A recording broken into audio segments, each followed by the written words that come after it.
नांदगाव खंडेश्वर नगरपंचायतीला पदाधिकाऱ्यांच्या हेकेखोरपणामुळे अग्निशमन वाहन मिळाले नसल्याच्या बातम्या वृत्तपत्रात प्रकाशित झाल्यानंतर प्रशासन व लोकप्रतिनिधी खळबळून जागे झाल्याने धामणगाव रेल्वे विधानसभा मतदारसंघाचे आमदार प्रताप अडसड यांनी तडकाफडकी नांदगाव खंडेश्वर नगरपंचायतीची आढावा बैठक घेऊन प्रलंबित असलेल्या विविध कामांची माहिती घेतली व प्रलंबित कामांच्या प्रस्तावांचा पाठपुरावा न करणाऱ्या नगरपंचायत पदाधिकारी यांचा चांगलाच खरपूस समाचार घेतला व यापुढे विकास कामात आडकाठी खपवून घेणार नाही। जनतेच्या तक्रारीचे निरासन नगरपंचायतने वेळेतच केले पाहिजे। त्यांच्या तक्रारी माझ्याकडे आल्यास तुमची हयगय करणार नसल्याचे खडे बोल त्यांनी पदाधिकाऱ्यांना सुनावले। अग्निशमन वाहनाचा मुद्दा या बैठकीत चांगलाच गाजल्याने या प्रस्तावात असणाऱ्या त्रुटी पूर्ण का केल्या नाहीत याबाबत नगरपंचायत पदाधिकाऱ्यांना जाब विचारला असता ते निरुत्तर झाले।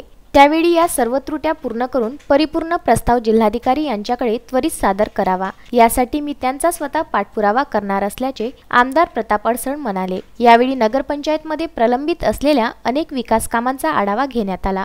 तसेच रमाई आवास योजनेबाबत माहिती घेऊन प्रलंबित प्रकरणे निकाली काढण्याचे निर्देश आमदारांनी दिले। तसेच नांदगाव शहरातील पाणी पुरवठ्याची संपूर्ण पाईपलाईन बदलून नवीन पाईपलाईन टाकणे, विस्तारित पाणी पुरवठा योजना मंजूर करणे, रमाई आवास योजनेची प्रकरणे निकाली काढणे आणि डम्पिंग ग्राउंडच्या जागेच्या प्रस्तावाच्या मंजुरीबाबत शासनाकडे पाठपुरावा करण्याबाबत आमदार अडसड यांनी आपण स्वतः पाठपुरावा करणार असल्याचं सांगितलं। यावेळी अनेक प्रलंबित विकास कामांचा आढावा घेण्यात आला। तसेच शहरातील बंद असलेल्या कोंडवाड्याची दुरुस्त करून तो सुरू करण्याचे निर्देश सुद्धा देण्यात आले। यावेळी नगरपंचायतीच्या कामाबाबत आपली नाराजी सुद्धा त्यांनी व्यक्त केली। या आढावा बैठकीला मुख्याधिकारी डॉक्टर मीनाक्षी यादव यांच्यासह अधीक्षक प्रदीप गवई, समाज कल्याण अधिकारी विकास दबडगे, कर निरीक्षक प्रवीण दिगोडे, पाणी पुरवठा अधिकारी अभिजित लोखंडे, बांधकाम इंजिनियर योगेश करवा यांच्यासह सर्व नगरसेवक मंडळी तथा भाजपा जिल्हा सरचिटणीस हरिचंद्र खंडाळकर, पत्रकार निकेत ठाकरे, उमेश चव्हाण इत्यादी उपस्थित होते।